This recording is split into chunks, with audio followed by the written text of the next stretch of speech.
Hey y'all, so I just finished reading To Catch a Sinner. This was an ARC read, so thank you for sending me this book. This read was not what I expected it to be. I don't think I've read a romantic suspense type of novel before, and I really did enjoy this. Sin is barely out of a relationship when she meets Kwame one evening at the hotel's restaurant, and from there they can't shake one another, it seems. So this was supposed to just be a one night thing, and it turns into she actually knows somebody that knows him type of thing. And they get together later on in the story, eventually in becoming friends, not lovers right away. They became really good friends, like best friends.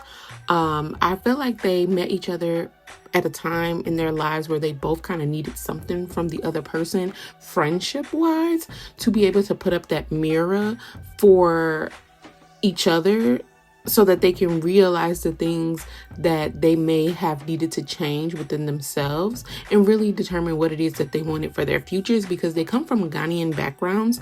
And I'm not Ghanaian, but from what I read and from what I hear, the parents can be kind of strict in what they want for you. Like if they want you to be a doctor, that's what you're gonna be. And if you don't become that, it's kind of like, not they disown you, but they're not pleased. And if I'm wrong, please correct me, but that's what I get.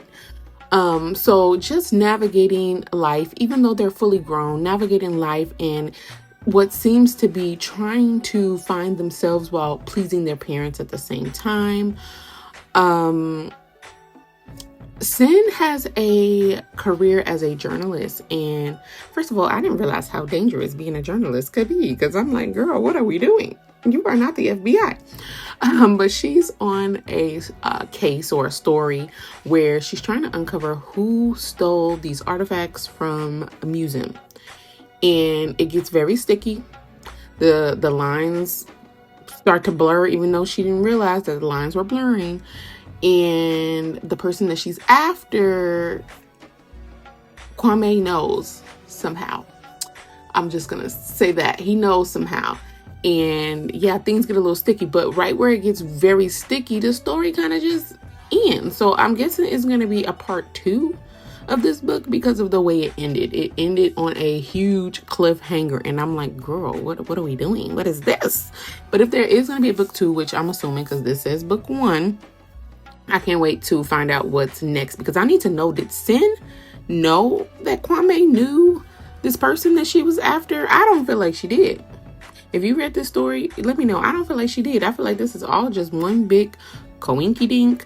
But I really love the character growth in this story and the relationship between Kwame and Sin. Their friendship began to grow beautifully at one point. At first, she was trying to block it, trying to, keep him out. But he wanted a little bit more than friendship. So he knew what he wanted, and he was going to go after that, even if it had to start and stay as a friendship for a little while. So I liked Kwame's character. I really did. I feel like Sin was trying to fight a good man. He's a good man, Savannah. But yeah, she got it together eventually, but it is a lot to unpack in this story. So I'm trying not to say a lot of key things, but there's a lot to unpack in this story. A couple of mysteries where it's like, what is going on? It seems very dangerous. I'm like, oh, is it dangerous being a journalist? I don't know. And then when you're a person in high places, that can be dangerous in itself. Kwame is somebody of status. His family is people of status, so things can get very tricky. I enjoyed this read. It was a very different kind of read, kind of romance for me. And yeah, if you've read this, let me know what you think. All right, y'all. Bye.